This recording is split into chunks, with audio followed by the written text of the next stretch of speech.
Bismillahirrahmanirrahim. Assalamualaikum warahmatullahi wabarakatuh. Pada podcast Menet kali ini, saya akan menjelaskan tentang akuntabilitas, yang mana akuntabilitas ini adalah salah satu materi di agenda 2 pada Latsar CPNS 2021. Yuk disimak videonya. Selamat menyaksikan. Akuntabilitas. Secara etimologi atau harfiah, kata akuntabilitas berasal dari bahasa Inggris, yaitu account, yang artinya laporan atau pertanggungjawaban. Definisi akuntabilitas. Akuntabilitas dapat diartikan sebagai bentuk kewajiban mempertanggungjawabkan keberhasilan atau kegagalan pelaksanaan organisasi dalam mencapai tujuan dan sasaran yang telah ditetapkan sebelumnya, melalui suatu media pertanggungjawaban yang dilaksanakan secara periodik. Aspek akuntabilitas. Yang pertama, hubungan. Hubungan yang dimaksud adalah hubungan dua pihak antara individu, kelompok, institusi, dengan negara dan masyarakat. Yang kedua, hasil. Hasil yang diharapkan dari akuntabilitas adalah perilaku aparat pemerintah yang bertanggung jawab, adil, dan inovatif. Yang ketiga adalah laporan. Laporan kinerja adalah perwujudan dari akuntabilitas. Dengan memberikan laporan kinerja berarti mampu menjelaskan terhadap tindakan dan hasil yang telah dicapai oleh individu, kelompok, institusi, serta mampu memberikan bukti nyata dari hasil dan proses yang telah dilakukan. Yang keempat, konsekuensi. Akuntabilitas adalah kewajiban. Kewajiban menunjukkan tanggung jawab, dan tanggung jawab menghasilkan konsekuensi yang dapat berupa penghargaan atau sanksi. Yang kelima, kinerja. Kinerja adalah tujuan utama dari akuntabilitas adalah untuk memperbaiki kinerja PNS dalam memberikan pelayanan kepada masyarakat. Pentingnya akuntabilitas. Fungsi utama akuntabilitas ada 3, yaitu 1. Untuk menyediakan kontrol demokratis. 2. Untuk mencegah korupsi dan penyalahgunaan kekuasaan. 3. Untuk meningkatkan efisiensi dan efektivitas. Tingkatan akuntabilitas. Akuntabilitas memiliki 5 tingkatan yang berbeda, yaitu 1. Akuntabilitas personal. Mengacu pada nilai-nilai yang ada pada diri seseorang seperti kejujuran, integritas, moral, dan etika. 2. Akuntabilitas individu. Mengacu pada hubungan antara individu dan lingkungan kerjanya, yaitu antara PNS dengan instansinya sebagai pemberi kewenangan. 3. Akuntabilitas kelompok. Kinerja sebuah institusi biasanya dilakukan atas kerjasama kelompok. Yang keempat, akuntabilitas organisasi.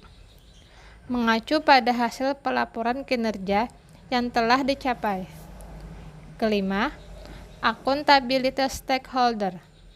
Tanggung jawab organisasi pemerintah untuk mewujudkan pelayanan dan kinerja yang adil, responsif, dan bermartabat. Mekanisme akuntabilitas. Setiap organisasi memiliki mekanisme akuntabilitas tersendiri. Berikut beberapa mekanisme akuntabilitas. 1. Mekanisme akuntabilitas birokrasi Indonesia. Akuntabilitas tidak akan mungkin terwujud apabila tidak ada alat akuntabilitas. Alat akuntabilitas antara lain perencanaan strategis, kontrak kerja, laporan kinerja. 2. Menciptakan lingkungan kerja yang akuntabel. Unsur-unsur yang menciptakan lingkungan kerja yang akuntabel yaitu 1. Kepemimpinan, 2. Transparansi, 3. Integritas, 4. Tanggung jawab. 5. Keadilan. 6. Kepercayaan. 7. Keseimbangan. 8. Kejelasan. 9. Konsistensi. 3. Menciptakan framework akuntabilitas. Berikut 5 langkah yang harus dilakukan dalam membuat framework akuntabilitas di lingkungan kerja PNS. Yang pertama, menentukan tujuan yang ingin dicapai dan tanggung jawab yang harus dilakukan. Yang kedua, melakukan perencanaan atas apa yang perlu dilakukan untuk mencapai tujuan. Yang ketiga, melakukan implementasi dan memantau kemajuan yang sudah dicapai. Yang keempat, memberikan laporan hasil secara lengkap, mudah dipahami, dan tepat waktu. Yang kelima, melakukan evaluasi hasil. Akuntabilitas dalam konteks 1. Transparansi dan akses informasi. Semua warga negara Indonesia berhak mendapatkan informasi publik dari semua badan publik. Yang kedua, praktik kecurangan atau fraud dalam perilaku korup. Penyalahgunaan wewenang akan berdampak pada praktik kecurangan atau fraud. Yang ketiga, penggunaan sumber daya milik negara. Setiap PNS harus memastikan bahwa penggunaannya diatur sesuai prosedur yang berlaku. Penggunaannya dilakukan secara bertanggung jawab dan efisien.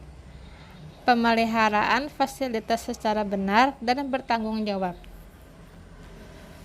4. Penyimpanan dan penggunaan data dan informasi pemerintah.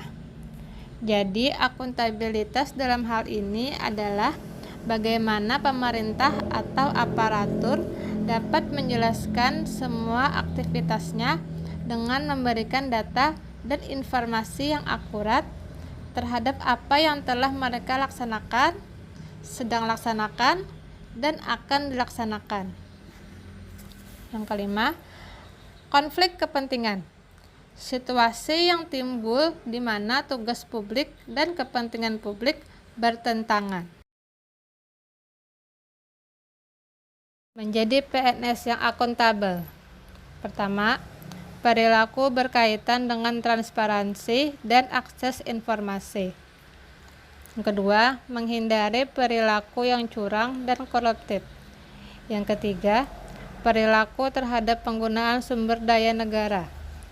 Yang keempat, perilaku berkaitan dengan penyimpanan dan penggunaan data serta informasi pemerintah. Yang kelima, perilaku berkaitan dengan konflik kepentingan. Penerapan akuntabilitas di tempat kerja. 1. Menyampaikan informasi yang benar. 2. Tidak memperkaya diri dengan memanipulasi harga dalam pengadaan inventaris kantor. Yang ketiga, menjaga dan memelihara barang-barang inventaris kantor. Yang keempat, tidak membocorkan informasi rahasia di tempat kerja. Yang kelima, tidak berpihak pada satu sisi untuk menguntungkan diri sendiri.